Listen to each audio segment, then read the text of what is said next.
Rajim. Bismillahirrahmanirrahim. Assalamualaikum warahmatullahi ta'ala wabarakatuh. Alhamdulillahi rabbil alamin wal aqibatu lil muttaqin wala udwana illa 'alal zalimin. Ashhadu an la ilaha illallah wahdahu la syarika lah wa ashhadu anna sayyidana Muhammadan 'abduhu wa rasuluh. Allahumma salli wa sallim wa barik ala sayyidina Muhammad wa ala alihi wa ashabihi wa man tabi'ahum bi ihsanin ila yaumiddin. Allahumma shrah lana sudurana wa hassin akhlaqana wa yassir lana umurana. Allahumma rzuqna al-fahma wal 'ilma wal hikmata wal 'aqla bi rahmatika ya arhamar rahimin. Walhamdulillahi rabbil alamin. Amma ba'd. Yang saya muliakan dan saya hormati puan-puan yang dirahmati Allah Subhanahu wa taala sekalian. InsyaAllah pada hari ini kita teruskan pada bab yang kedua pada muka surat 41. Bab yang kedua ini akan membahaskan kehadiran Nabi Muhammad sallallahu alaihi wasallam menjangkau sempadan masa dan tempat. Tajuk ni kita kena faham betul-betul ya. Jangan cepat kita buat satu gambaran yang tersendiri. Jangan cepat kita membuat satu fahaman mengikut apa yang sudut kita faham, kerana dia akan bahaskan beberapa perkara yang sepatutnya kita memahami dengan istilah hadir dalam bahasa Arab, bukan hadir dalam bahasa Malaysia. Hadir dalam bahasa Malaysia ni kita fahamlah. Hadir tak? Hadir. Hari ni ada yang tak hadir? Ada. Dia pergi ke mana? Dia balik kampung. Itu bahasa Malaysia. Yang ni bahasa Arab. Bahasa Arab lain. Baik. Pengenalan hakikat kehadiran. Apa makna hakikat? Hakikat ni makna yang tersurat dan tersirat. Jangan kita faham makna yang tersurat sahaja. Kerana hidup ini mesti kita faham. Kalau berbincang pada zahirnya, mesti berbincang pada batinnya. Sebab hidup ini tak ada yang zahir saja. Okey ya? Macam diri kita ni lah. Diri kita ni ada yang zahir. Mana yang zahirnya? Jasad ini. Yang batinnya mana? Hati, jiwa ni. Tak boleh kita bincang satu benda pada zahirnya sahaja, dan tidak boleh juga kita bincang satu benda pada batinnya sahaja, meninggalkan yang zahir. Sebab tu Islam ini dua-dua sekali. Nak sembahyang zahir kena bersih, kena mandi. Batin kena bersih, kena ambil wudu.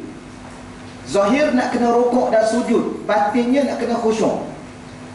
Baru bermakna sembahyang tu. Boleh ya? Sebab tu bila mana nak bercakap pasal apa-apa sekalipun, jangan bercakap pada zahir semata-mata. Kita tak tahu hakikat sebenarnya. Inilah dia bawa sedikit pengenalan hakikat kehadiran. Makna tersurat dan tersirat di sebalik makna kehadiran. Baik, sebelum kita mendalami perbahasan mengenai kehadiran Rasulullah sallallahu alaihi wasallam, wajarlah kita mengetahui apakah yang dimaksudkan dengan kehadiran tersebut. Kalimah kehadiran ini suatu perkataan bahasa Melayu yang diambil daripada kalimah bahasa Arab. Dia dah jadi bahasa Melayu dah, hadir. Tapi dia asalnya kalimah bahasa Arab. Ya, perkataan bahasa Arab daripada perkataan hadara, daripada 3 huruf, huruf ha, huruf dad, huruf ra. Ya, sebut betul-betul ya, bukan huruf ha. Mana ada huruf ha? Iaitu ha paling atas. Huruf ha, huruf dad. Ini belajar apa pula ni? Bukan huruf ta. Mana ada huruf dad. Kemudian huruf ra. Bukan huruf ra. Huruf ra tu huruf ra paling atas. Yang ni huruf ra. Hadara. Baik. Ia adalah lawan bagi ghaib. Perkataan ghaib itu asalnya ghaba. Kita letak baris kat situ ya. Kita sebut ghaib. Perkataan ghaib asal daripada ghaba, iaitu tiada atau tidak wujud. Maka kehadiran berarti kewujudan. Yang ni yang kita faham. Hadir ni maknanya salah satu wujud. Yang tak wujud ni, kursi yang kosong-kosong ni tak hadir dah tu, ghaib. Mana ada saya ghaib Ustaz? Saya tak pernah ghaib, saya tak pernah masuk pun alam ghaib. Inilah kata bahasa Arab. Kalau kita tanya kawan kita, mana aina Fatimah? Kita pun jawab huwa ghaibah. Dia ghaib. Oh ada. Saya cakap umum gitu je. Orang lain lah. Aina Zainab? Ghaibah. Dia ghaib. Dia ghaib tu bukan kata dia mati masuk alam ghaib, alam barzah, tak. Ghaib dia tak hadir. Dia tak wujud dalam kelas ni. Boleh ya? Ni kita guna bahasa sikit lah. Tapi tuan-tuan dan puan-puan belajar bahasa Arab, alhamdulillah, dah faham dah. Maka berarti kehadiran berarti kewujudan, keadaan dan sebagainya.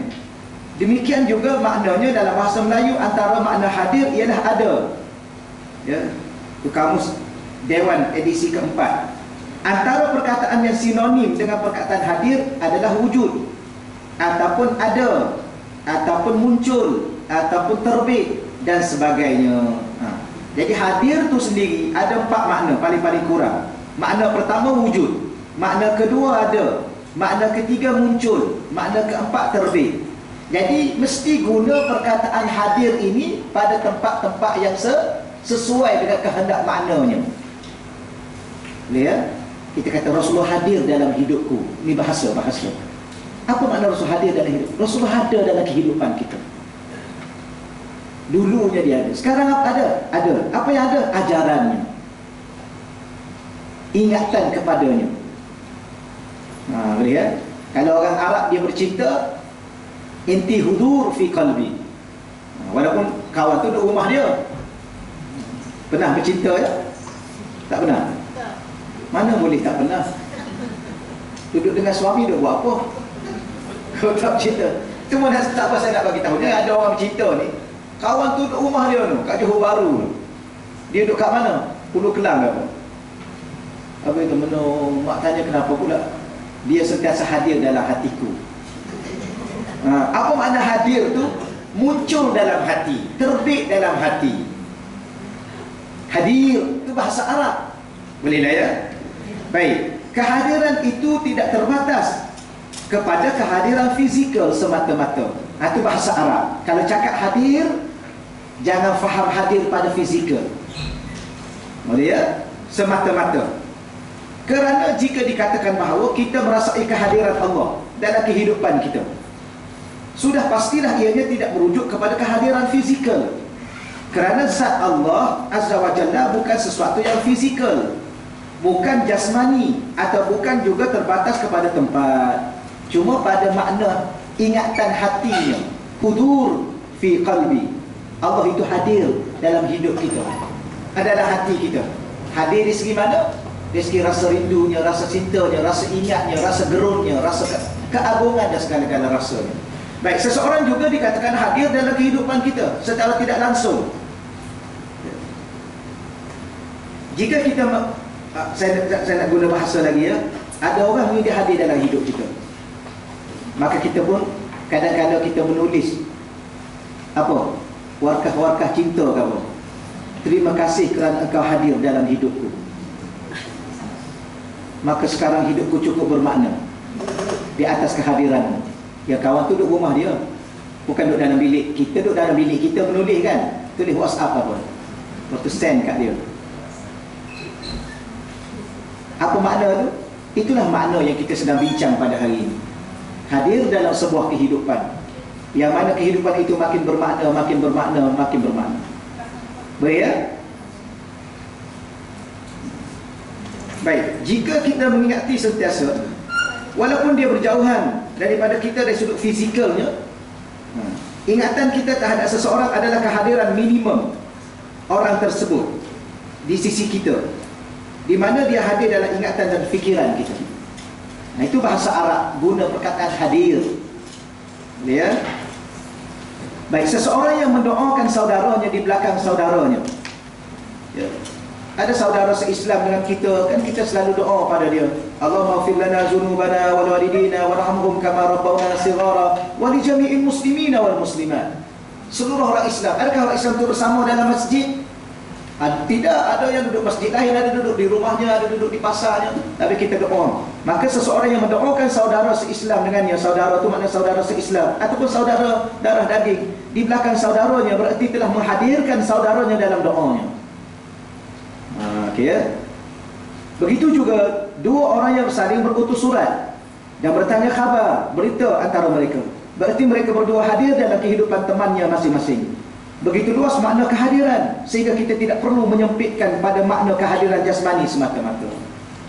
Ada orang dia salah faham.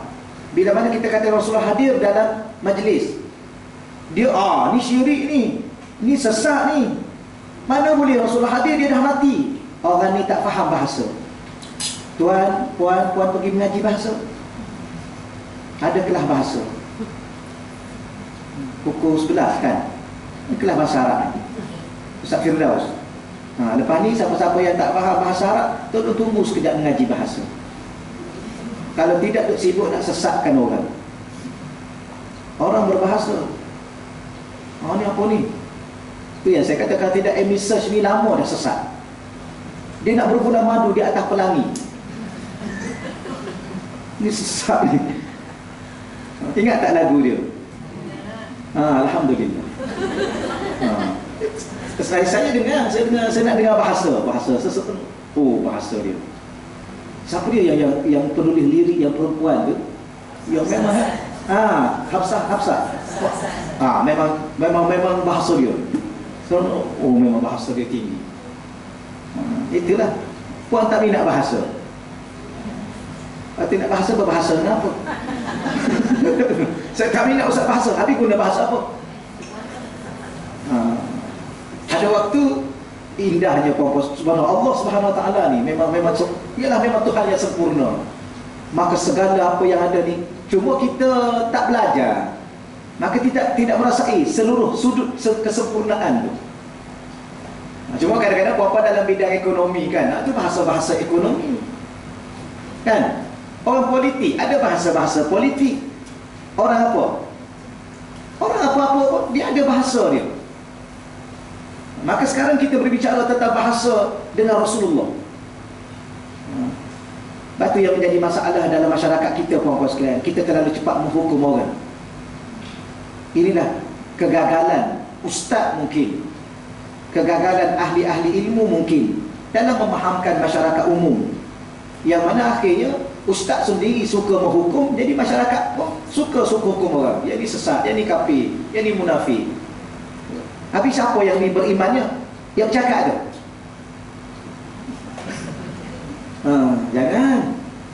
Jangan terlalu kita hukum orang kerana kita belum tentu maksud sebenar, kecuali pergi bincang dengan dia. Apa sebenarnya saya dengar tuan dia bercakap macam ni? Saya rasa tak faham. Mungkin sebab kita tak faham lah. Jangan pula saya tak pernah jumpa yang macam ni. Orang lain lah lama dah jumpa, dia seorang tak pernah jumpa. Dengan sebab dia tak berjumpa, maka dia kata orang lain tak pernah jumpa. Saya tak pernah dengar KL ni. Apa benar KL ni? Orang lain dah duduk lama. Punya Kuala Langat. Dia ingat KL tu Kuala Lumpur. Boleh ya? Ada laut kat KL. Mana ada laut kat KL? KL kat tengah-tengah bandar. Saya bukan kata Kuala Lumpur, saya kata Kuala Langat. Dengarlah dulu, tanyalah dulu. Sibuk nak hukum orang. Boleh ya? Boleh tak ni? Alhamdulillah. Dia mengaji kena itu ya. Mengaji ni bukan zaman dulu ni. Zaman dulu dia mengaji, dia diam. Kalau ustaz tengok lagi lah dia tunggu. Takut kena tanya. Ni dah kita ngaji ni, kita buka. Gini. Kalau puan-puan rasa saya tak betul, saya rasa saya faham lain lah ustaz. Boleh tak saya nak lontarkan pandangan saya? Boleh. Kita sama-sama bincang. Yang pasti kita faham, kita boleh beramal. Baik. Nanti rugi masa. Begitu luas makna kehadiran, sehingga jangan sempitkan. Kehadiran itu adalah asas kepada penyaksian. Ya, seterusnya interaksi dan perhubungan. Dalam bahasa Arab dikatakan muamalah. Dalam perbahasan ini kita ingin membahaskan tentang hakikat kehadiran Rasulullah. Hakikat tu ada waktunya dengan makna yang paling dalam lagi. Hakikat yang tersirat lagi kehadiran Rasulullah, terutamanya dalam kehidupan umat baginda sallallahu alaihi wasallam, yang membawa kepada sebuah perhubungan dan interaksi dengan baginda sallallahu alaihi wasallam. Lepas tu saya pernah tanya puan-puan sebelum ni, adakah puan-puan telah merasakan setelah wafatnya baginda Rasulullah maka telah terputus dah hubungan itu? Adakah telah merasa begitu? Tidak. Dan yang paling kuatnya hubungan apa? Yang paling kuat dengan Rasulullah. Hubungan apa yang paling kuat dengan Rasulullah? Hubungan hati, iman yang berterusan. Ya. Cuma puan jawab tadi selawat. Selawat tu amalan. Kenapa selawat? Sebab hati itu masih ada keimanan dan kepercayaan yang berterusan hubungan dengan baginda Rasulullah. Baik, kita baca tajuk di sini. Kehadiran dan perhubungan dengan Rasulullah ini menjangkau sempadan masa. Kerana masa dengan Rasulullah itu telah berlalu pada fizikalnya. Baik, Allah Subhanahu wa taala memilih Nabi Muhammad sallallahu alaihi wasallam sebagai bukan sekadar insan, bahkan dia makhluk yang teragung. Maknanya bukan sekadar insan biasa, tetapi Rasulullah ini insan yang teragung, insan yang termulia, insan yang terhebat. Ya, kita kata secara fizikal pun sebenarnya Rasulullah yang paling hebat. Ya, baca kita cerita pasal apa? Pasal kecantikan Rasulullah. Dia tidak mampu ditandingi oleh nabi-nabi yang lain. Makhluk tak ada cerita lah. Peluh Rasulullah, ya, bau peluh, bau kasturi, peluh kita tak payah cerita, buat malu. Fizikal dia, dengan putihnya, dengan wajahnya, dengan kalau sekarang ni handsome-nya, kita kata macam-macam cerita lah. Macam mana nak tahu? Minta doa dengan Rasulullah supaya bermimpi dengan baginda Rasulullah SAW. Baik, antara kemuliaan baginda sallallahu alaihi wasallam, Allah Azza wa Jalla menjadikan perhubungan kepada baginda sallallahu alaihi wasallam tidak terhad kepada jenis tertentu, masa tertentu atau tempat tertentu. Perhubungan kepada Nabi Muhammad SAW sangat luas, menjangkau zaman dan tempat. Ya, macam sekarang ni lah. Jangan faham berhubung dengan Rasulullah semasa zaman Mekah, zaman Madinah. Tapi kalau dah Mekah, dah Madinah itu zaman Rasulullah telah berlalu dengan wafatnya baginda, maka terputus. Tidak. Bahkan di China orang masih merindui Rasulullah, di Eropah orang masih merindui Rasulullah, di Asia, negara mana orang masih merindui Rasulullah dan beriman dengan Rasulullah. Dan ada setengah orang ni bahkan duduk di hujung dunia sekalipun masih merasai keimanan pada Rasul. Ini yang dikatakan dia tidak kepada merujuk pada tempat semata-mata atau terhad pada masa zaman dan tertentu semata-mata. Allah meletakkan nama baginda, Allah Azza wa Jalla meletakkan nama baginda sallallahu alaihi wasallam di atas arash, lalu menyebabkan Nabi Adam alaihissalam ia berinteraksi secara tidak langsung dengan nama baginda sallallahu alaihi wasallam. Baik, mana kisahnya kita baca di sini. Kisah Nabi Adam alaihissalam. Al-Imam Al-Hakim meriwayatkan juga kisah taubat Nabi Adam alaihissalam dalam kitab Mustadrak. Lamma qtarafa Adam al-khati'ah qala ya Rabbi as'aluka bihaqqi Muhammadin lamma ghafarta li faqala Allah ya Adam wa kaifa arafta Muhammadan wa lam akhluqhu qala ya Rabb li'annaka lamma khalaqtani biyadika wa nafakhta fiyya min ruhika rafa'tu ra'si fara'aitu ala qawa'imil arshi maktuban la ilaha illallah Muhammadur Rasulullah fa'alimtu annaka lam tudif ila ismika illa ahabbal khalqi ilaika faqala Allah sadaqta ya Adam innahu la uhibbul khalq ilayya ud'uni bihaqqihi faqad ghafartu laka walaula Muhammadun ma khalaqtuka. Ini hadis dia. Kita lihat dulu dia punya nota kaki dia tu, ia juga nota kaki angka 21 tu. Nanti baru kita baca terjemah. Ia juga diriwayatkan, hadis ni daripada Imam Hakim dalam kitab Mustadrak. Ia juga diriwayatkan oleh Imam Baihaqi dalam kitab Dalailun Nubuwah dengan sanad yang mengandungi Abdul Rahman bin Zaid bin Aslam yang dinilai lemah di sisi beliau. Al-Imam At-Tabrani juga meriwayatkan dengan jalan yang sama dalam Al-Mu'jam As-Saghir, dan Imam Ibn Asakir dalam Tarikh Dimashq. Baik, hadis ni hadis dhaif, hadis lemah, mengikut setengah-setengah perawi. Baik, bagaimana hadis dhaif ini? Hadis dhaif ini kita boleh beramal dalam perkara fadail, perkara yang menceritakan kelebihan. Tetapi dia tidak boleh diguna dalam bab perkara-perkara akidah. Tak boleh. Dalam perkara ibadat tak boleh. Ibadat kena hadis sahih, akidah. Tapi dalam bab mencerita kelebihan, dia boleh digunakan. Ya. Contoh kita kata kelebihan bersedekah. Hadisnya hadis dhaif, boleh diguna pakai dalam bab kelebihan. Fadailul a'mal. Ya. Daripada Imam, banyak kalau saya nak bacanya panjang sangat, ada daripada Imam As-Suyuti. Nanti akan datang saya bahaskan sikitlah insya-Allah. Baik, walau bagaimanapun kita baca terjemah. Lamma iqtarafa Adam al-khati'ah, ketika Nabi Adam melakukan kesalahan, lalu baginda berdoa kesalahan, maka baginda berkata, wahai Tuhan, saya meminta dengan hak Muhammad, tidaklah engkau mengampuni daku. Lalu Allah berfirman, wahai Adam, bagaimana kamu mengetahui Muhammad sedangkan aku mana tadi? Oh, dia terlepas terjemahan ni. Faqala Allah ya Adam, wa kaifa arafta Muhammadan wa lam akhluqhu. Di situ tolong terjemah ya. Bagaimana kamu kenal Nabi Muhammad sedangkan aku sedangkan aku apa ni? Sedangkan aku belum menciptanya. Dia tertinggal perkataan akhluqhu tu. Tolong tambah sikit ya.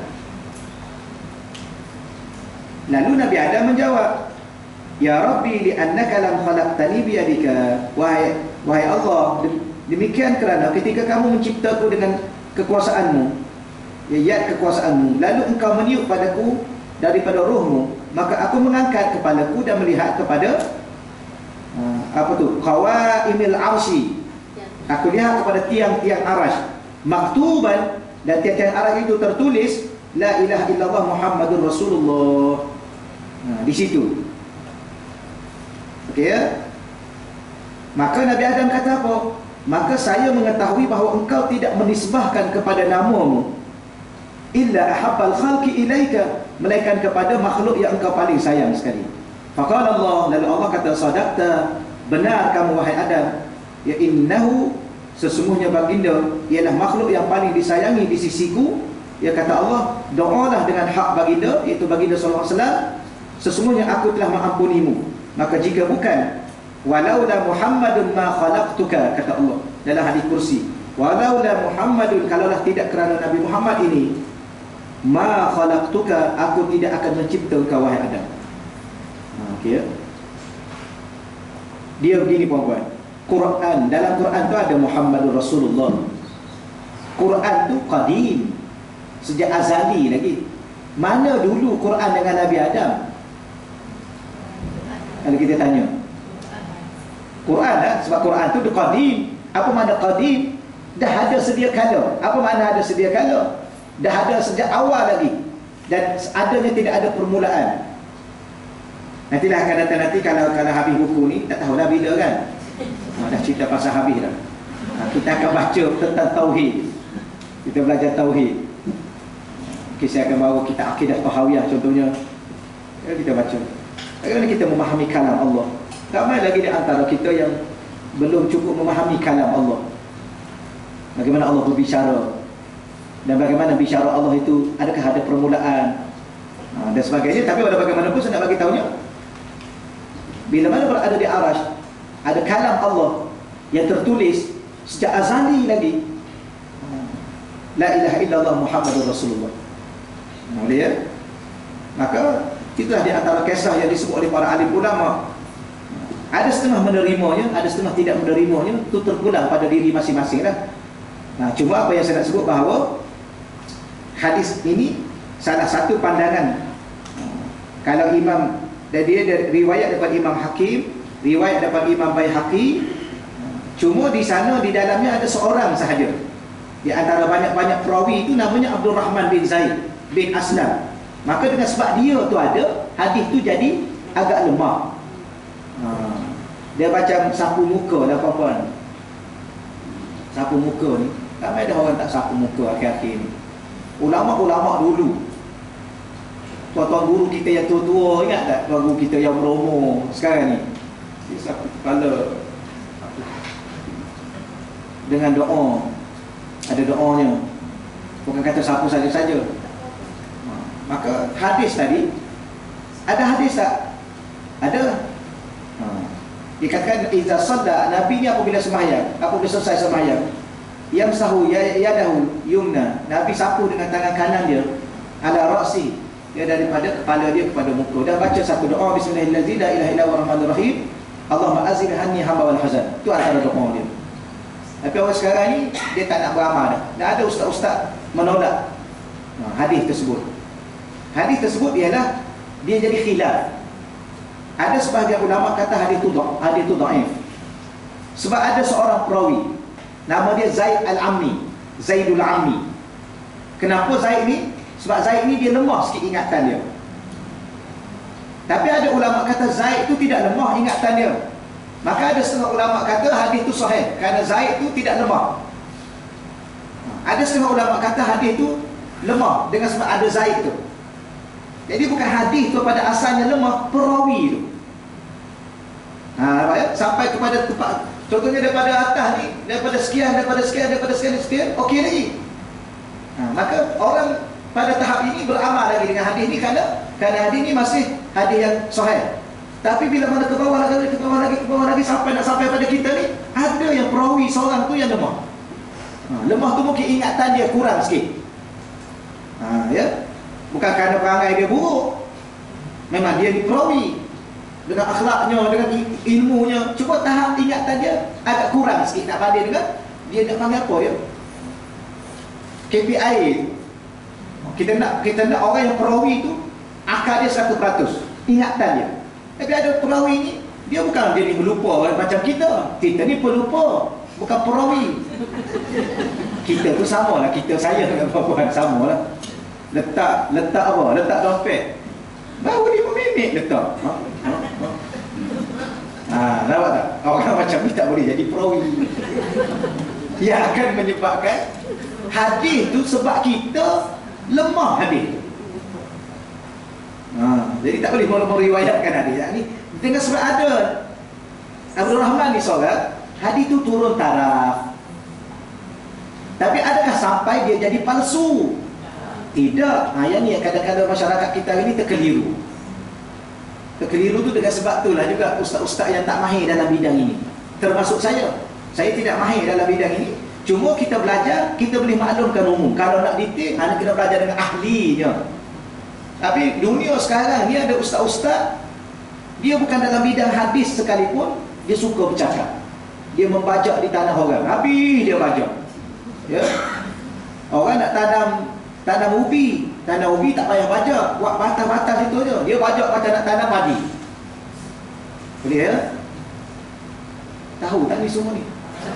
Saya tak tahu nak tanam ubi, saya tahu makan aja. Tak adalah ya puan-puan, saya yakin puan-puan orang pengalaman. Orang lama kan? Ke rasa okey lagi? Orang lama dia tahu. Cuma nak ceritanya ialah di sini hadis tu dhaif kerana ada seorang perawi ni. Tapi kenapa ulama-ulama hadis letak dalam kitab mereka? Contohnya Imam Hakim letak hadis ni juga dalam kitab Mustadrak. Imam Baihaqi letak juga dalam kitabnya Dalailun Nubuwah. Kerana hadis ni dalam bab fadail. Masih boleh beramal kerana menceritakan kelebihan Nabi Muhammad. Boleh ya? Gitu je lah. Maka Nabi Adam justru telah menghadirkan Nabi Muhammad SAW secara tidak langsung. Bukan hadirkan fizikal kerana baginda belum ada ketika itu. Dalam interaksinya kepada Allah di zaman yang terawal kehidupan baginda SAW. Demikian menunjukkan kehadiran baginda dalam kehidupan Nabi Adam AS sejak di syurga lagi. Itu salah satu daripada dalil yang boleh kita bahaskan. Okey. Ya. Tapi kalau ada orang lain boleh bahaskan dari sudut lain, itu terpulanglah ya, kerana ilmu ini luas. Ini yang kita belajar. Baik, Nabi Muhammad SAW dengan Nabi yang terdahulu. Kemudian Nabi Muhammad SAW terus hadir dalam perhubungan antara Allah dengan Nabi-Nabi yang lain di dunia. Allah Subhanahu Wa Taala menjelaskan hakikat ini dalam firman-Nya. Wa id akhadallahu mitsaqan nabiyyin lama ataitukum min kitabin wa hikmatin thumma ja'akum rasulun musaddiqun lima ma'akum la tu'minunna bihi wa la tansurunna qala aqrartum wa akhadhtum ala dhalikum isri qalu aqrarna qala fashhadu wa ana ma'akum minasyahidin. Baik, dan ingatlah ketika Allah mengambil perjanjian setia daripada nabi-nabi. Nabi-nabi sendiri pun dia buat perjanjian-perjanjian antara nabi-nabi dengan firman-Nya, sesungguhnya apa jua kitab dan hikmah yang aku berikan kepada kamu, kemudian datang pula kepada kamu seorang rasul yang mengesahkan apa yang ada pada kamu, hendaklah kamu beriman bersungguh-sungguh kepadanya. Boleh faham ya, insya-Allah ya? Allah dah bagi arahan kepada nabi-nabi sebagai satu bentuk perjanjian. Ya, aku dah bagi pada kamu kitab, aku bagi pada kamu hikmah. Kemudian akan datang nanti, kamu kena ingat, akan datang nanti aku akan utus seorang rasul. Rasul ini Nabi Muhammad, dan rasul ini mengesahkan apa yang ada pada kamu. Dan ketika rasul itu datang kepada kamu, hendaklah datang selepas kamu, hendaklah kamu beriman bersungguh-sungguh kepadanya. Ini perhubungan, interaksi, dan hendaklah kamu bersungguh-sungguh menolongnya. Allah berfirman lagi, kalau kita tanya ayat ini, kenapa pula nak tolong Nabi? Macam mana nak tolong Nabi? Beriman bolehlah, tapi nak tolong Nabi macam mana? Sebab Nabi-Nabi yang terdahulu sudah meninggal dunia. Tapi bila mana berlaku malam Isra' Mi'raj, pasal tak? Nabi Musa tolong Nabi. Tolong bagaimana? Tolong bagi nasihat. Kamu terima apa wahai Muhammad dengan Allah? Terima sembahyang. Berapa terima sembahyang? 50. Dia kata jangan ya. Umat kamu tak mampu. Umat aku yang hebat-hebat, yang kuat-kuat, yang umur panjang. Umat Nabi Musa umur panjang bagi Israel 500 tahun tu biasa je. Kamu minta balik dengan Allah. Itu tolong Nabi. Inilah kita kata nak tolong. Macam mana mereka dah mati? Itu yang kita salah faham tentang mati. Puan-puan, kalau kita belajar kitab-kitab begini ya, dan kitab-kitab yang lain, yang ulama-ulama yang memahami erti hidup ni, saya pun rasa, bukan saya nak kata apa sangat ya, puan-puan cubalah duduk dalam majlis-majlis ataupun baca kitab-kitab yang ditulis oleh ulama yang kita kata arif billah, ulama yang kenal Tuhan. Maka ulama yang kenal Tuhan ni, dia akan kenal erti kehidupan yang sebenar, tidak dengan makna yang kita faham. Contoh, kita faham mati tak ada. Itu yang kita faham. Padahal mati bukan tak ada. Mati itu pindah tempat, pindah alam. Hidup tak? Hidup, tapi hidup alam lain. Tu jasad tu hancur, tu dia tak faham arti jasad. Di sini pun tak tahu. Yang dia tahunya kupu putih aja. Kupu putih, tu je yang dia tahu. Ya, bukan puan-puan, saya cakap orang lain. Puan-puan ada tampar juga kupu putih. Tak apalah, okey dah, jaga je dah. Jasad ni nak kena jaga, ni amanah kan. Dia sakit nak kena jumpa doktor, ni amanah. Tapi apakah yang sebenarnya yang nak dijaga? Sebab yang ni jaga tak kat mana pun, satu hari dia akan hancur. Ya, satu hari dia akan berkedut. Okey, tapi tak payah pakai apa-apa lah. Tak nak kena pakai, nanti berbau. Kena pakai sabun, kena pakai minyak wangi. Tapi kena faham hakikat sebenarnya, diri dalam tu. Dan diri dalam, ya Tuhan, pak puan-puan kita ni ya, kita ada satu unsur yang tidak akan hancur selama-lamanya. Sebab tu kita lah satu-satunya ada kelayakan untuk hidup selama-lamanya. Kita ada roh. Roh ini dicipta oleh Allah untuk kita, yang ada kemampuan yang tidak akan mati dan hilang selama-lamanya. Yang ni yang kita nak kena jaga. Jasad ni hancur, 3 hari habis lah, reput lah. Kalau tinggal kat situ lagi cepat reput. Boleh ya? Begitu je lah. Jadi nak bagi tahunya, rupa-rupanya Rasul-Rasul, Nabi-Nabi dulu, mereka telah berjanji dengan Allah, dan Allah telah bagi arahan dengan mereka bahawa mereka mesti ada interaksi dengan Rasulullah. mesti ada hubungan dengan Rasulullah. Dari sudut mana? Dari segi keimanan kepada Rasulullah itu. Dari segi mana? Membantu Rasulullah itu. Nabi-nabi dulu mesti, saya rasa dia faham. Kalau kita hari ini macam mana nak bantu kalau kita dah mati? Nak bantu macam mana lagi? Nanti kalau anak kita, mama bantu saya, mama ya. Yalah, kalau masa mama hidup bolehlah bantu awak. Kalau mama mati, awak pandai-pandai lawak diri. Kena cakap macam mana? Tak apa. Kalau susah apa-apa, masa mama mati nanti, kalau ada susah-susah, panggil je mama datang. Gitu. Si anak kita pula confuse. Mama ni apa cerita ni? Kemudian datanglah malam-malam Jumaat. Ya ke? Tengok duduk sebelah tu. Bila mana mama sampai? Baru tadi. Rasanya pindah rumah anak kita. Tapi sebab tu kadang-kadang kita fikir zahir kan. Kita banyak fikir apa yang benda nampak. Bila mana kita bincang sikit benda yang jauh ke depan, satu langkah ke depan, kita dah, sebab kita tak pernah bincang. Jadi hari ni Alhamdulillah. Masuk lagi. Hari ni Alhamdulillah. Saya bukan apa, saya tak tahu saya kenapa sekarang ni. Kalau saya bincang panjang sangat, hati saya dah mula tu. Sudah. Sebab tak perlu sangat bincang sampai panjang-panjang. Sudah. Mari sini. Ya, rugi masa. Saya merugikan masa puan-puan. Tak perlu kita bincang mana. Sebab saya yakin puan-puan dah faham. Saya tak mau dah, tak tahu lah. Jadi kadang-kadang tak mau dah melerik. Kadang-kadang hati saya kata pun, engkau tu dah melerik. Lerik-lerik, tak tahu apa nak cakap. Tapi boleh insyaAllah ya. Mati bukan mengatakan habislah kehidupan, tidak. Bahkan ulama kata mati itulah permulaan hidup. Habis yang hidup sekarang ni, hidup sekarang pun hidup juga, tapi tidak hidup yang hakiki. Tidak hidup yang sebenar. Kenapa? Kerana hidup ini akan berakhir. Itu bukan hidup. Yang hidup sebenarnya hidup yang tidak akan pernah berakhir. Itulah hidup. Bila? Selepas mati. Atau bahasa Malaysia. Selepas mati itulah hidup yang sebenar. Maka sebab itulah Allah minta kamu walatan surunnahu, kamu kena bantu dia. Ya, Allah berfirman lagi, bertanya kepada mereka, sudahkah kamu mengakui dan sudahkah kamu menerima akan ikatan janjiku secara yang demikian itu? Ya. Qalu aqrarna.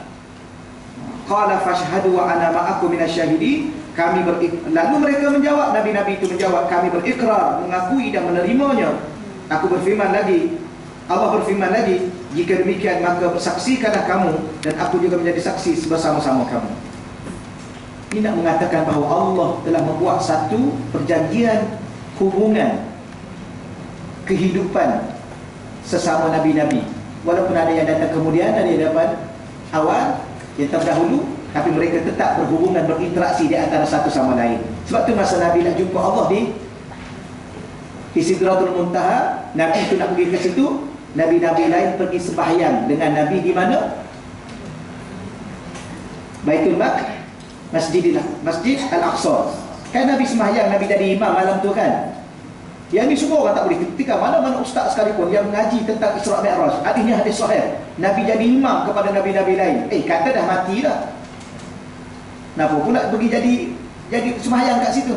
Nabi tak apa, dia masih hidup pada ketika itu. Yang nabi lain dah meninggal dunia, kenapa pergi ke situ juga? Daripada mana? Itu maknanya di sana ada kehidupan yang kita tak mampu nak menjangkau kehidupan itu. Kecuali kita mati dan kita akan duduk di situ. Barulah kita tahu hakikat sebenar. Tapi baik, jangan. Tapi Islam ini agama rahmat. Allah ini Tuhan yang Maha Pemurah. Dia khabarkan kita awal-awal tentang apa yang akan kita pergi. Kalau Allah tak khabarkan kita, tiba-tiba mati, tengok ada alam lain, terkejut kita. Tapi Allah bagi awal-awal. Boleh ya? Baik, Al-Imam Ibn Ajibah meriwayatkan dalam tafsir beliau, ia yang berjudul, jadi bukan judal kan? Al-Bahrul Madi, bahawa Sayyidina Ali radhiyallahu anhu pernah berbicara, lam yab'atsullahu nabiyya Adam wa man ba'dahu illa akhadha 'alaihi al-'ahda fi Muhammadin wa amarahu bi akhzil 'ahdi 'ala qaumihi la yu'minunna bihi wa la in bu'isa wa hum ahya'un la yansurunna. Maksudnya tiada Allah, ini kata Sayyidina Ali ya, tiada Allah utus seorang nabi pun daripada Nabi Adam dan sehinggalah seluruhnya, Adam, Nuh, dan seluruhnya Idris, Ishak, seluruhnya, melainkan Allah akan mengambil perjanjian ke atas. Dia bahasa Arab, dia guna mengambil perjanjian.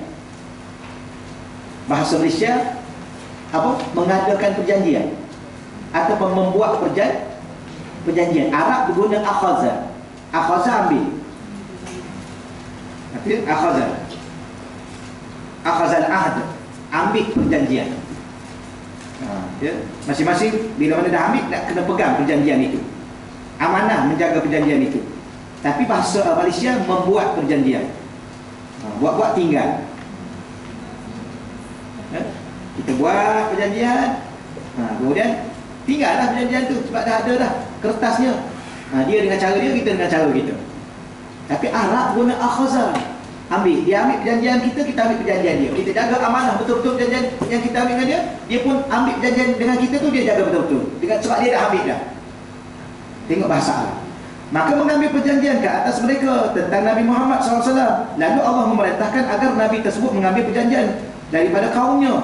Bukan setakat Nabi ini berjanji dengan Allah untuk bantu Nabi Muhammad, beriman dengan Nabi Muhammad. Bahkan Nabi ini juga telah membuat dan mengambil perjanjian dengan kaumnya masing-masing supaya mengikut Nabi Muhammad.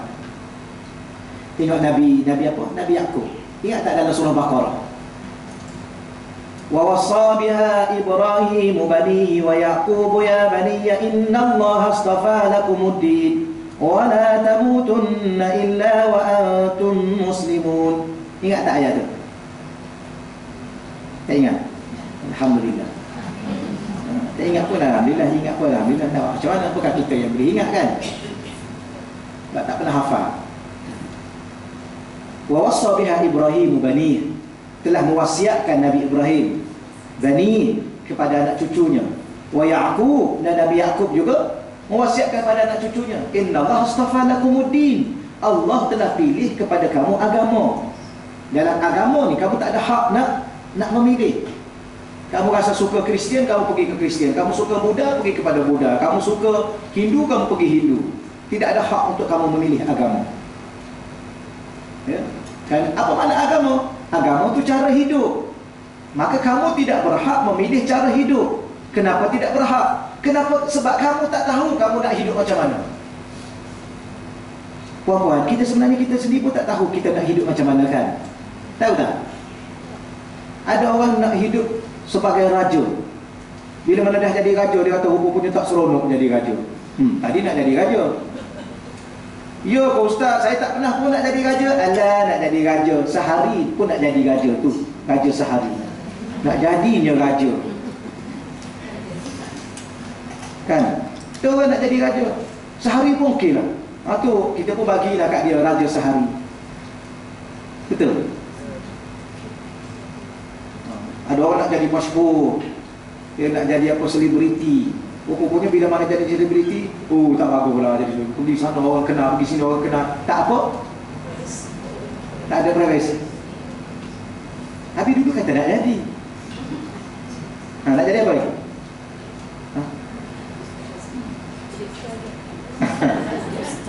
Nak jadi ustaz. Nak jadi ustaz lah. Bukan seronok apa pun jadi ustaz lah. Habis nak jadi ustaz, tak seronok juga. Habis jadi apa? Jadi hamba kepada Allah lagi tenang. Bila sebab tu sepupu sebenarnya kalau diberi pilih untuk kita pilih hidup, akhir sekali kita pun tak tahu nak pilih nak jadi apa. Ya. Macam jodoh Allah tentukan sebenarnya. Kalau harap kat kita pilih, kita pun tak tahu nak pilih siapa. Nak pilih ni, kita kata ini yang terbaik. Kahwin seminggu derita. Saya pernah selesai ada satu kes kan di Taman Berkeley. Taman Berkeley itu kan ada rak-rak Taman Berkeley itu kan. Belah sini, belah lorong Jingga. Memang orang kaya-kaya lah situ. Orang pun kaya juga kan. Situ antara salah satu tempat orang kaya-kaya. Datang jumpa saya, Ustaz, minta tolong Ustaz. Saya kata, kenapa Tuan Haji? Anak saya baru kahwin aja. Semalam, baru seminggu. Dia cerita tu dah seminggu. Tapi anak saya Ustaz, anak perempuan UiTM, baru kahwin satu malam, kata Ustaz, kena tumbuk kat suami. Malam pertama. tumbuk. Saya kata kenapa kahwin dengan dia? Nah, biasalah Ustaz. Remaja sekarang ni dia cinta. Tak bagi, dia mengamuk. Bagi malam pertama kena tumbuk.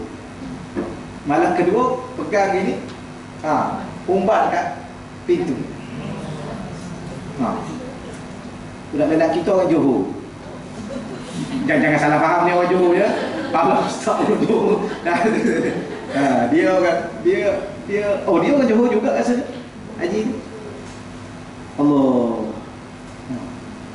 Kita rasa dengan dia dah sehidup semati. Kalau tak kahwin dengan you, matilah I. Pokoknya kahwin tu mati. Nampak tak? Maka Allah tentukan jodoh. Tapi tu Ustaz yang Allah tentukan jodoh tu. Dia ada sebab musabab juga puan-puan. Dia sebab tu kita kata jodoh tapi tak panjang. Bukan jodoh kan? Dia sekadar persinggahan. Dengan sebab dah nak sangat.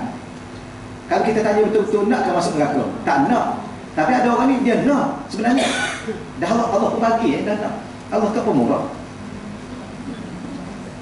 Adakah betul-betul nak masuk neraka? Mana ada orang nak masuk neraka? Tapi Allah tengok perangai dia tu memang dia nak masuk. Allah bagi. Adakah Allah tu bengis? Adakah Allah tu tak ada hati kalau kita kata ceritanya bercakapnya? Tak, Allah Maha Penyayang. Dan kasih sayang Allah mengatasi segala-galanya.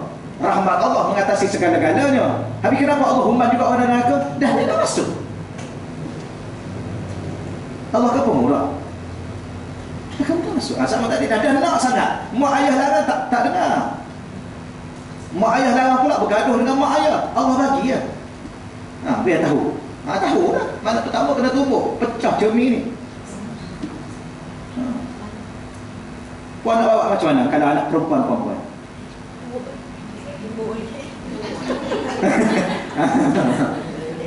Jangan tumbuk sendiri. Pergi mana-mana cari Indonesia upah RM50 tumbuk. Iya ke? Jangan tu ya. Ala-ala ustaz ni mengajar. Tapi gitulah hakikatnya. Kita bela anak perempuan kita daripada kecil, kita punya sayang dia, malam pertama dia tumbuk, nak buat apa? Kalau tak nak cerai kan lah. Apa tumbuk-tumbuk. Tapi itulah hakikat. Kalau dah kita kata kita sendiri nak, Allah bagi lah. Betul. Ada benda yang Allah tentukan. Salah satu Allah tentukan agama. Inna Allah astafa lakumuddin. Allah telah pilih agama untuk kamu. Maka Nabi Yaqub ni, Nabi Ibrahim ni kata apa kepada anak cucu dia? Wala tamutunna illa wa antum muslimun. Jangan sekali-kali kamu mati, kamu mesti mati sebagai seorang muslim. Maknanya dia pesan apa tu? Akhirnya Bani Israel ni mesti Islam kalau nak mati sebagai muslim. Inilah perjanjian dia rasanya yang kita baca ayat ini. Bukan setakat Nabi itu sendiri berjanji untuk ikut Nabi Muhammad, bahkan dia pesan kepada pengikut dia juga mesti berjanji untuk ikut Nabi Muhammad. Karena Allah dah sebut dalam surah apa tadi yang kita baca, Al-Imran ayat 81. Akhirnya dia mengambil perjanjian daripada kaumnya agar beriman dengan baginda SAW, iaitu ketika baginda SAW dibangkitkan sedangkan mereka masih hidup, maka hendaklah mereka membela baginda SAW. Itu rujuk juga tafsir Mafatih Al-Ghaib Imam Fakhruddin Ar-Razi, yang tadi dalam tafsir Bahrul Madid Imam Ibn Ajibah. Perkara yang sama diceritakan juga oleh Imam Fakhruddin Ar-Razi dalam kitab tafsirnya Mafatih Al-Ghaib. Baik, Imam Taqiyuddin ditulis Taqi ad-Din dia. Kalau kita baca sambung dalam bahasa Arab, Taqiyuddin As-Sulqi rahimahullah ta'ala berkata dalam risalah beliau berjudul At-Ta'zim wal Minnah, wa fihi ma'a zalika annahu ala takdiri maji'ihi fi zamanihim yakunu mursala ilaihim fatakunu nubuwatuhu wa risalatuhu 'ammah li jami'il khalqi min zamani Adam ila yaumil qiyamah wa yakunu al-anbiya wa umamuhum kulluhum min ummati.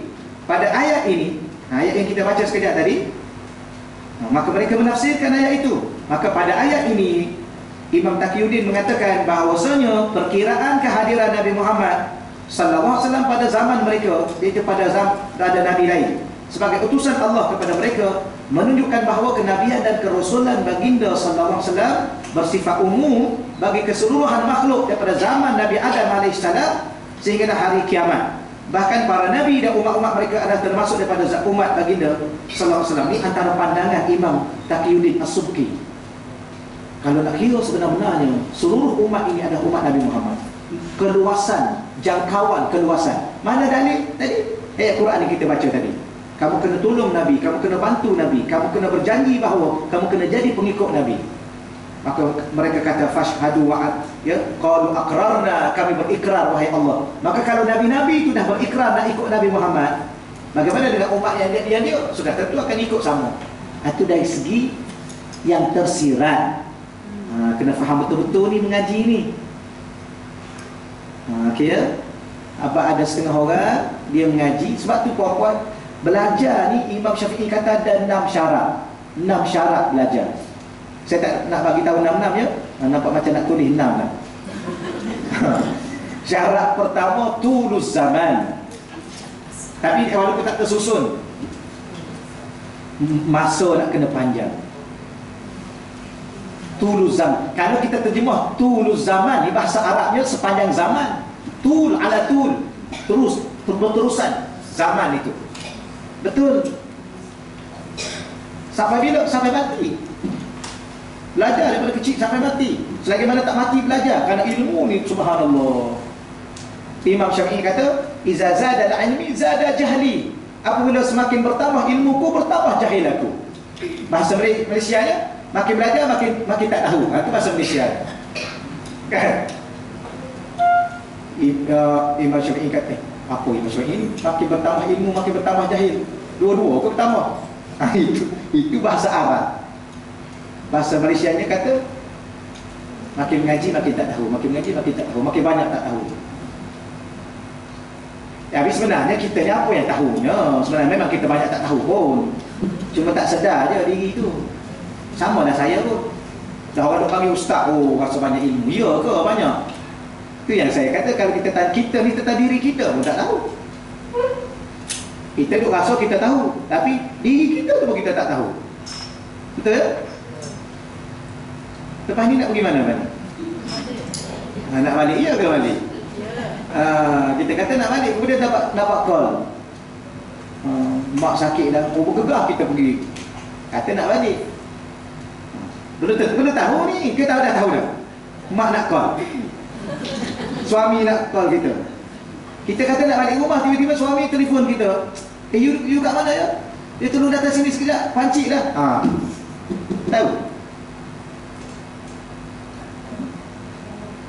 Banyak benda bahawa kadang-kadang kita kata nak sampai rumah pukul 11 kan. Pukul 11 nak sampai rumah. Sampai lepas tu pancik. Pukul 1 tak sampai lagi. Tahu?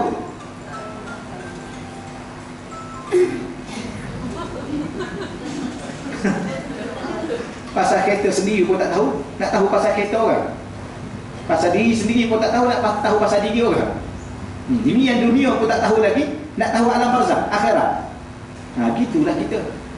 Boleh lah insyaAllah ya. Okey lagi ke? Saya duk tengok banyak kali dah, tengok rasa-rasa saya nak ringkas-ringkaskan supaya cepat khatam. Tapi duk rasa-rasa ilmu ni rugi juga kalau tak baca kan. Tak apa ke lambat-lambat sikit tak apa. Kita baca ilmu, oh begini rupa-rupanya, oh begini rupa-rupanya. Gitu. Baik, kemudian Imam As-Subki mendatangkan dalil daripada hadis Nabi sallallahu alaihi wasallam. Bu'istu ilan nasi kaffah.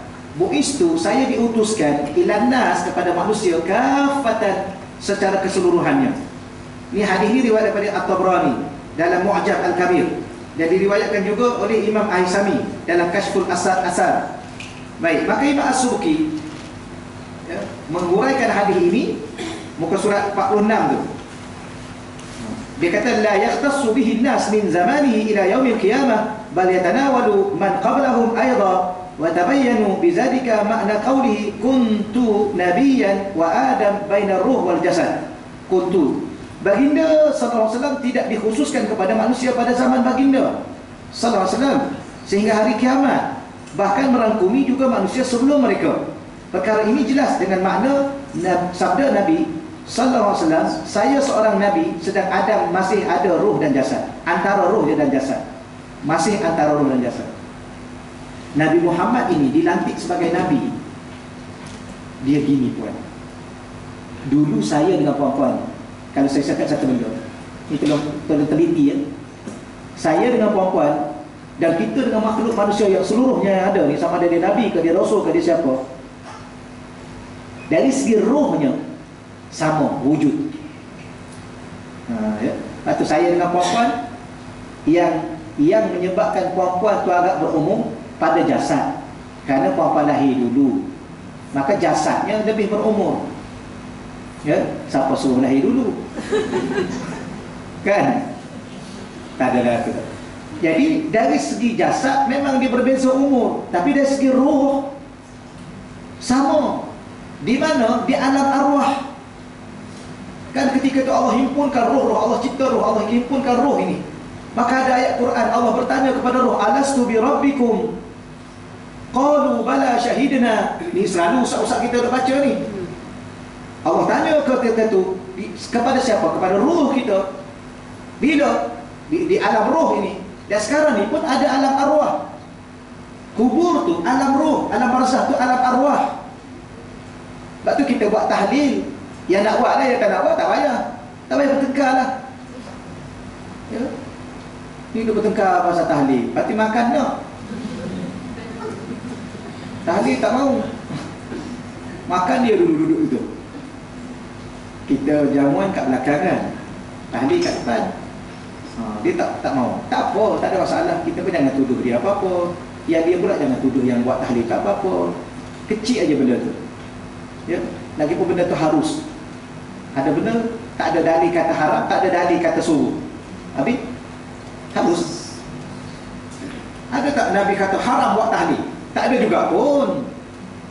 Mana ayat Quran mengadakan majlis tahlil tu? Cuba. Imam Syafi'i kata, dan Imam Syafi'i kata mana dalil dia? Dalil dia ayat Quran tu. Ataupun Imam Syafi'i bahas dari sudut-sudut tertentu. Kenapa haram? Haram tu kalau buat daripada harta anak yatim. Mana bukan mutlak, bukan putus. Bersebab suami mati, yang ditinggalkan harta tu harta pusaka, harta anak yatim. Kemudian si isteri tu pula buat makan kerana nak panggil orang, buat tahlil dekat kepada suami. Panggil orang, ambil duit daripada duit tu. Itu haram. Tapi kalau kakak kita, suami dia meninggal, dia pula ada yang meninggal pula ada anak kecil, anak yatim. Sian kat dia. Kita pun buatlah majlis di rumah dia, panggil orang makan untuk buat tahlil, untuk baca doa sikit pada suami dia, harap-harap Allah terima, minta pula dengan Allah, ya Allah terimalah doa kami tadi ya Allah. Doa. Ada setengah dia khilaf. Kalau 4 mazhab, 3 mazhab kata sampai. Imam Syafi'i kata tak sampai. Ini orang duk bahari. Imam Syafi'i kata tak sampai. Kecuali, cuba baca semua sekali ayat tu. Kecuali doa balik pada Allah supaya Allah sampaikan. Tapi kalau semata-mata baca, tak sampai.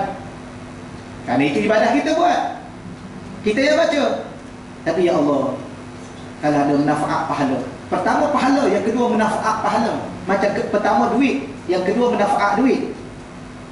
Ada kadang-kadang kita bagi pada orang duit, kadang-kadang kita tak bagi duit, kita bagi manfaat duit, bagi beras, bagi pakaian.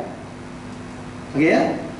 Luas puan-puan ilmu ni. Sebab tu saya kadang-kadang ada kawan-kawan saya jugalah yang saya kata kenapa lah, saya mengaji dengan dia di sini juga, dia pun mengaji di sini juga, pergi ke Azhar juga, duduk serumah juga, tapi kenapa dia tak faham? Bukan tak faham, sempit. Luas agama ni, luas. Kan agama ni sampai akhir zaman. Kalau agama tu sempit, dengan apa yang kita faham begini saja, bagaimana nak menangani keluasan dunia dengan teknologinya yang berkembang. Dulu mana ada kad ATM ni?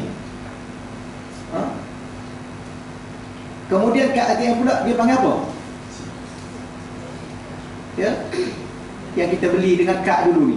Duit tak ada, duit gaji gaji. Kredit kad. Ada zaman Nabi. Nabi berurusan tu bukan agama. Tak terlibat dengan halal dan haram. Tak ada dosa, tak ada pahala.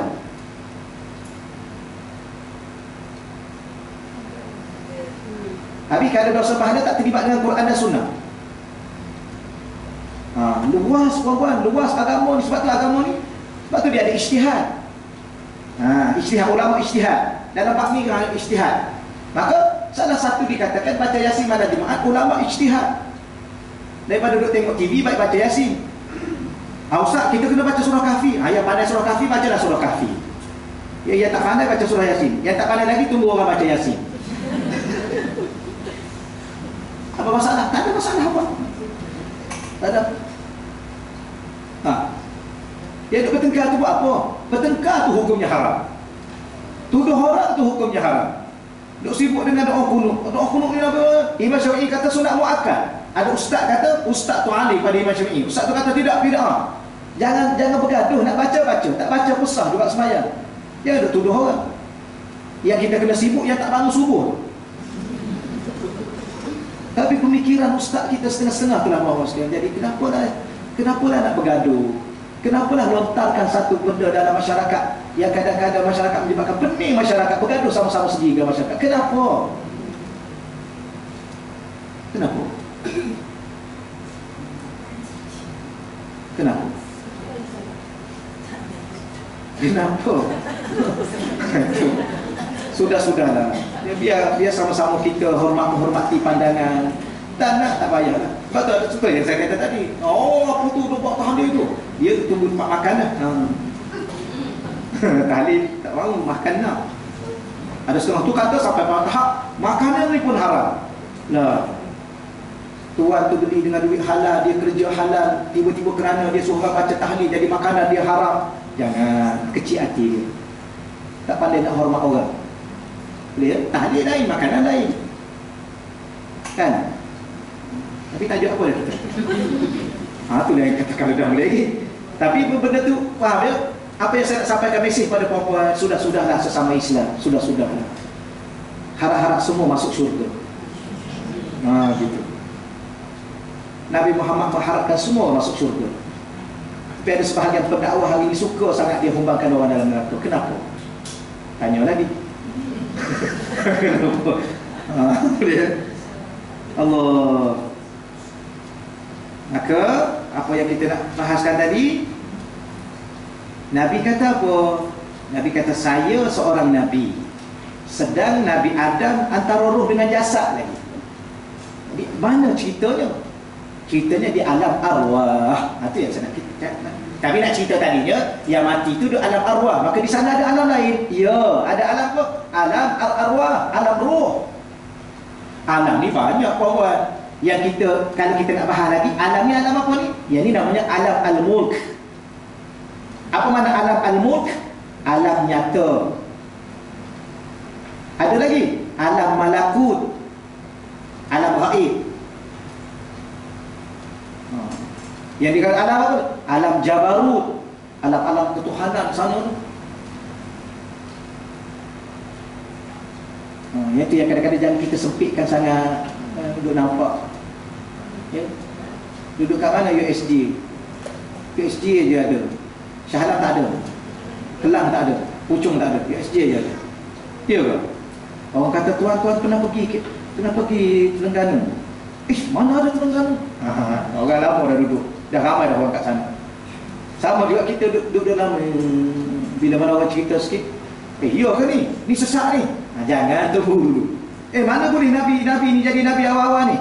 Alam arwah, alam ruh.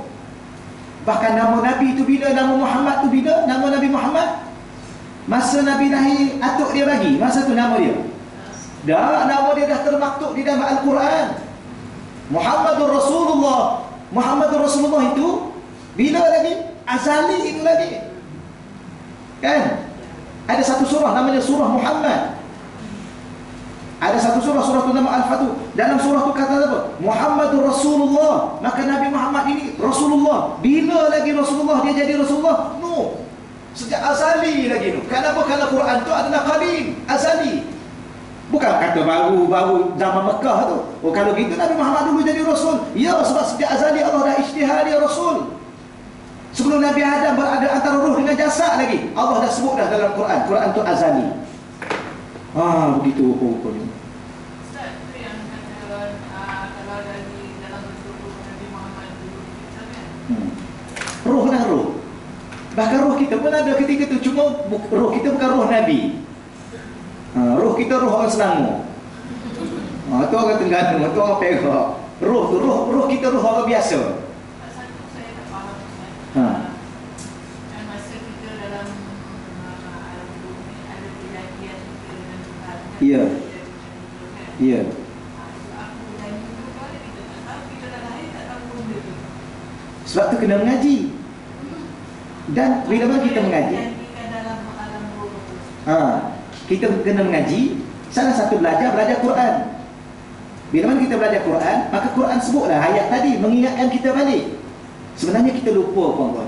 Kerana kita ni dah, roh kita dah masuk dalam jasad. Jasad ni benda fizikal, roh bukan fizikal. Maka roh tadi terikat dengan fizikal tu. Macam burung diibaratkan. Burung ni dia boleh terbang ke mana dia nak pergi. Ya, merantau ke mana dia nak pergi makan. Pagi ni kalau dia nak makan di Shah Alam, dia pergi Shah Alam. Pagi ni kalau dia nak makan di mana? Tu kebebasan burung. Tapi bila mana burung itu diletak dalam sangkar, lama kelamaan burung tu lupa.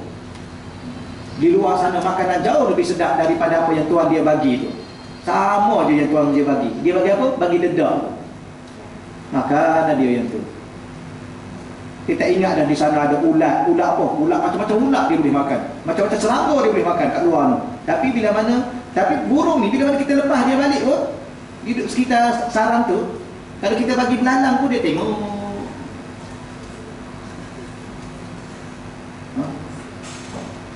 Bahkan kadang-kadang kita bagi pasangan dia pun dia lari, dia masuk dalam sangkar. Dia dah terikat dengan sangkar. Itulah ibarat bahasa. Samalah kita, padahal kita berada satu alam yang terlalu hebat, terlalu luas jangkauan. Kerana roh ini tidak ada sempadan. Kenapa? Dia bukan fizikal. Itu yang kita mimpi sekejap, tengok duduk mana? London. Laju dia.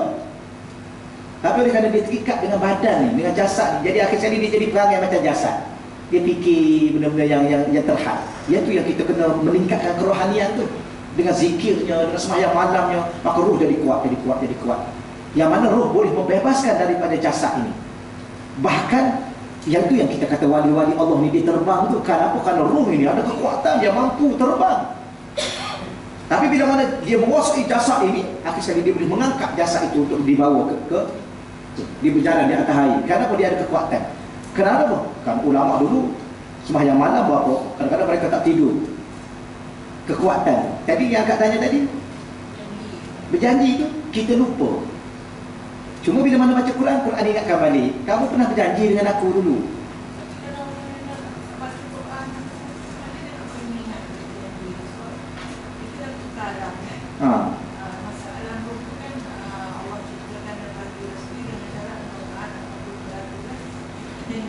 Dia gini puan-puan dia. Gaji Quran tu satu lagi secara fitrah. Quran tu satu lah, ilmu. Tapi secara fitrahnya, apa makna fitrah? Secara kejadian asal, jauh di lubuk hati kita ni, ada sesuatu yang kita rasa di sana ada Tuhan. Sebab tahu orang kafir tu kan, bila mana mereka terdesak, ditimpa dengan musibah apa-apa, macam Fir'aun lah cerita dia, salah satunya. Fir'aun bila mana terdesak, dah tenggelam dalam laut, akhir sekali amantu bi Rabbi Musa. Tiba-tiba terkeluar daripada mulut dia, aku telah beriman dengan Tuhan Nabi Musa. Walaupun dia tak tahu, dia tak pandai nak sebut Allah, tapi akhir sekali dia kata, maknanya di sana ada Tuhan. Dalam keadaan dia mengaku dia Tuhan, tapi terkeluar daripada mulut dia di saat itu. Itulah yang dikatakan fitrah. Jauh di lubuk hati manusia ini ada ingatan terhadap Tuhan, sama ada di kafir ataupun di tikar. Bahkan kalau kita lagi lah, ya, itu bila kena musibah, dan musibah itu akhir sekali kita dah tak mampu untuk berbuat apa-apa. Ketika itu dia akan keluar. Cuma untuk pergi hospital lah. Hospital nampak kat hospital, kata Allah raya lah tu. Betul.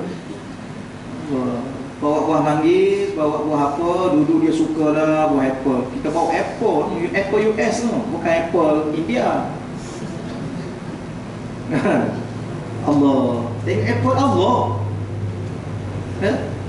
Tengok Allah, dah tak boleh makan dah. Tengok nasi ayam, Allah. Nasi apa Allah ni? Nasi ayam lah.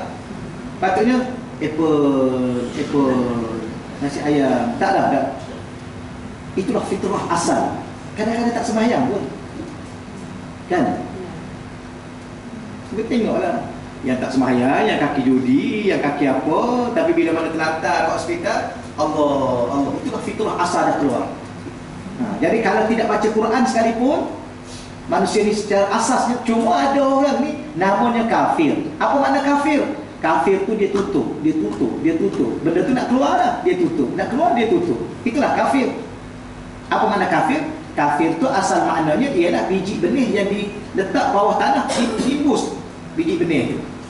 Itu kafir. Sebab tu dalam Quran kalau jumpa kufar, tidak semua maknanya kafir.